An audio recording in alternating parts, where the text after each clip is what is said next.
গুৰুত্বপূৰ্ণ খবৰ লৈ আহিছো। স্বভাৱ সলনি নহল মুখ্যমন্ত্ৰী হিমন্ত বিশ্ব শৰ্মাৰ। মুখ্যমন্ত্ৰী হিমন্ত বিশ্ব শৰ্মাই লুঙিক লৈ কৰা মন্তব্যৰ পিছতে এতিয়া প্ৰতিক্ৰিয়া ব্যক্ত কৰিছে সাংসদ ৰকিবুল হুছেইনে। ব্যৱহাৰে মানুহৰ পৰিচয়, গতিকে হিমন্ত বিশ্ব শৰ্মাই নিজৰ মন্তব্যৰ জৰিয়তে নিজৰ পৰিচয় নিজেই দাঙি ধৰিছে। এনেদৰে এতিয়া প্ৰতিক্ৰিয়া ব্যক্ত কৰিছে সাংসদ ৰকিবুল হুছেইনে। লুঙিক লৈ মুখ্যমন্ত্ৰীৰ মন্তব্যৰ পিছতে এতিয়া মুখ্যমন্ত্ৰীক উভতি ধৰিলে সাংসদ ৰকিবুল হুছেইনে। স্বভাৱ সলনি নহল হিমন্ত বিশ্ব শৰ্মাৰ, আৰু হিমন্ত বিশ্ব শৰ্মাই নিজৰ পৰিচয় নিজেই দাঙি ধৰিছে। নিজৰ মন্তব্যৰে নিজৰ চিনাকি দিছে মুখ্যমন্ত্ৰীয়ে। এনেদৰে এতিয়া হিমন্ত বিশ্ব শৰ্মাক উভতি ধৰিছে সাংসদ ৰকিবুল হুছেইনে। মাত কথাই প্ৰমাণ কৰে যে তেওঁ মুখ্যমন্ত্ৰীৰ পদৰ যোগ্য নহয়। মানুহৰ মাত কথাই মানুহৰ পৰিচয়। আৰু মুখ্যমন্ত্ৰীয়ে এনে কথা কোৱাটো অতি ঘৃণনীয়। লুঙি বিলোৱা লোকক বাংলাদেশ পঠিওৱাৰ হুংকাৰ দিছিল মুখ্যমন্ত্ৰীয়ে। আৰু ৰাজহুৱা সভাতে মন্তব্য কৰিছিল হিমন্ত বিশ্ব শৰ্মাই। অসমত লুঙিৰ প্ৰয়োজন নাই বুলি কৈছিল মুখ্যমন্ত্ৰীগৰাকীয়ে। আৰু মুখ্যমন্ত্ৰী হিমন্ত বিশ্ব শৰ্মাৰ এই মন্তব্যৰ পিছতে এতিয়া মুখ্যমন্ত্ৰীগৰাকীক উভতি ধৰিছে সাংসদ ৰকিবুল হুছেইনে। মানুহৰ ব্যৱহাৰে মানুহৰ পৰিচয়, গতিকে হিমন্ত বিশ্ব শৰ্মাই নিজৰ কথাৰ জৰিয়তে নিজৰ পৰিচয় নিজেই দাঙি ধৰিছে। আৰু স্বভাৱ সলনি নহল মুখ্যমন্ত্ৰী হিমন্ত বিশ্ব শৰ্মাৰ। এনেদৰে এতিয়া প্ৰতিক্ৰিয়া ব্যক্ত কৰিছে মুখ্যমন্ত্ৰীগৰাকীক উভতি ধৰিছে সাংসদ ৰকিবুল হুছেইনে। আৰু হিমন্ত বিশ্ব শৰ্মা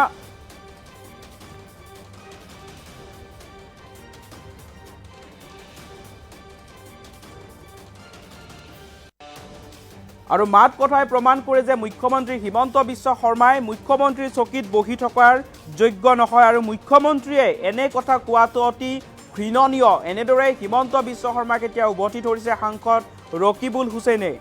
লুঙি বিলোৱা লোকক বাংলাদেশ পঠিওৱাৰ হুংকাৰ দিছিল মুখ্যমন্ত্ৰীগৰাকীয়ে। আৰু ৰাজহুৱা সভাতে এই মন্তব্য কৰিছিল। কংগ্ৰেছ দলক আক্ৰমণৰ লক্ষ্য কৰি লৈ এই মন্তব্য কৰিছিল মুখ্যমন্ত্ৰী হিমন্ত বিশ্ব শৰ্মাই। আৰু মুখ্যমন্ত্ৰীগৰাকীৰ এই মন্তব্যৰ পিছতে এতিয়া হিমন্ত বিশ্ব শৰ্মাক উভতি ধৰিছে সাংসদ ৰকিবুল হুছেইনে। অসমত লুঙিৰ প্ৰয়োজন নাই বুলি কৈছিল মুখ্যমন্ত্ৰীগৰাকীয়ে। আৰু ইয়াৰ পিছতে এতিয়া প্ৰতিক্ৰিয়া দিছে মুখ্যমন্ত্ৰীৰ মন্তব্যৰ সাংসদ ৰকিবুল হুছেইনে। নিজৰ মন্তব্যৰে নিজৰ চিনাকি দিছে অসমৰ মুখ্যমন্ত্ৰীগৰাকীয়ে। আৰু হিমন্ত বিশ্ব শৰ্মাৰ কথাই প্ৰমাণ কৰে যে তেওঁ মুখ্যমন্ত্ৰীৰ পদৰ বাবে যোগ্য নহয়।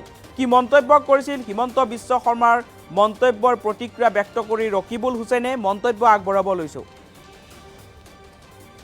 আমাৰ পূৰ্বপুৰুষসকলে কিছুমান ফকৰা যোজনা কৈ গৈছিল আৰু বাস্তৱ কিছু কথা কৈ গৈছিল। মোৰ মনত পৰিছে হঠাৎ, বোলে চোৰে নেৰে চোৰৰ প্ৰবৃত্তি, কুকুৰে নেৰে চাই, যাৰ যি প্ৰবৃত্তি মহিলা লগত যায়। এইখিনি পূৰ্বপুৰুষসকলে কৈ আছিল। যাৰ যি প্ৰবৃত্তি, যাৰ যি ৰুচি, যাৰ যি কথা, সেইমতে তেওঁ কথা কব। তেওঁতো ওপৰত চাব নোৱাৰে। আমি আগতে শুনিছিলো যে কেতিয়াবা আপোনাৰ কাউৰীয়ে মৰা পাখি লগাই লয়, কেতিয়াবা নীলা শিয়ালৰ কথা শুনিছিলো, পিছত নিজে হোৱাকৈ নিজক চিনাকি দিয়ে। এইবিলাক মানুহে নিজৰ নিজৰ চিনাকিবিলাক দিছে। তেওঁলোকে যে আচলতে সেই পদবিলাকৰ উপযুক্ত নহয়, তেওঁলোকৰ মাত কথাই তেওঁলোকৰ পৰিচয়। আমাৰ পূৰ্বপুৰুষসকলে কৈ গৈছে যে মানুহৰ মাত কথাই মানুহৰ পৰিচয়। এজন মুখ্যমন্ত্ৰী যদি মাত কথা সেইটো হয়, তেতিয়া আমি ক'ব লাগিব যে পুৰণা ফকৰা যোজনাৰ পৰা যে চোৰে নেৰে চোৰৰ প্ৰবৃত্তি, কুকুৰে নেৰে চাই, যাৰ যি প্ৰবৃত্তি মহিলাৰ লগত যায়। আপুনি যিমান ধোৱাই মেলাই কৰক, তেখেতে সেইটোকে কৰি থাকিব। তেওঁৰ কথাটোৱে সেইটো। যিমান আপোনাৰ নেজবিলাক তেৰা, আপুনি যিমানে চিধা কৰিব বিচাৰক, সেই ধৰণৰ কথাই ক'ব। তেওঁৰ মাত কথাই তেওঁলোকৰ পৰিচয়। গতিকে এইবিলাক ফাণ্ডত মই সোমাব নিবিচাৰো। তেওঁ যদি এইবিলাক কৈছে, মই শুনা নাই, অতি ঘৃণনীয়, অতি নিন্দনীয় এই কথা বতৰাবিলাক। এজন মুখ্যমন্ত্ৰীয়ে এই কথাবিলাক কৈছে। আকৌ আমাৰ ইয়াত সেই পূৰ্ব মুখ্যমন্ত্ৰীসকলৰ কথা মনত পৰে। ক'ত সেইসকল আৰু ক'ত আজি, ক'ত আছো আমি? আমাৰ পূৰ্বপুৰুষসকলে কিছুমান ফকৰা যোজনা কৈ গৈছিল আৰু বাস্তৱ কিছু কথা কৈ গৈছিল। মোৰ মনত পৰিছে হঠাৎ, বোলে চোৰে নেৰে চোৰৰ প্ৰবৃত্তি, কুকুৰে নেৰে চাই, যাৰ যি প্ৰবৃত্তি মহিলাৰ লগত যায়। এইখিনি পূৰ্বপুৰুষসকলে কৈ আছিল যাৰ যি প্ৰবৃত্তি, যাৰ যি ৰুচি, যাৰ যি কথা, সেইমতে তেওঁ কথা ক'ব, তেওঁতো ওপৰত চাব নোৱাৰে। আমি আগতে শুনিছিলো যে কেতিয়াবা আপোনাৰ কাউৰীয়ে মৰা পাখি লগাই লয়, কেতিয়াবা নীলা শিয়ালৰ কথা শুনিছিলো, পিছত নিজে হোৱাকৈ নিজক চিনাকি দিয়ে। এইবিলাক মানুহে নিজৰ নিজৰ চিনাকিবিলাক দিছে। তেওঁলোকে যে আচলতে সেই পদবিলাকৰ উপযুক্ত নহয়, তেওঁলোকৰ মাত কথাই নাই তেওঁলোকৰ পৰিচয়। আমাৰ পূৰ্বপুৰুষসকলে কৈ গৈছে যে মানুহৰ মাত কথাই মানুহৰ পৰিচয়।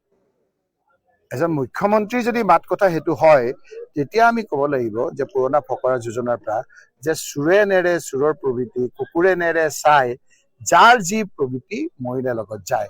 আপুনি যিমান ধুৱাই মেলাই কৰক, তেখেতে সেইটোকে কৰি থাকিব। তেওঁৰ কথাটোৱে সেইটো, যিমান আপোনাৰ নেজবিলাক তেৰা, আপুনি যিমানে চিধা কৰিব বিচাৰক সেই ধৰণৰ কথাই ক'ব। তেওঁৰ মাত কথাই তেওঁলোকৰ পৰিচয়। গতিকে এইবিলাক ফাণ্ডত মই সোমাব নিবিচাৰো। তেওঁ যদি এইবিলাক কৈছে, মই শুনা নাই, অতি ঘৃণনীয়, অতি নিন্দনীয় এই কথা বতৰাবিলাক।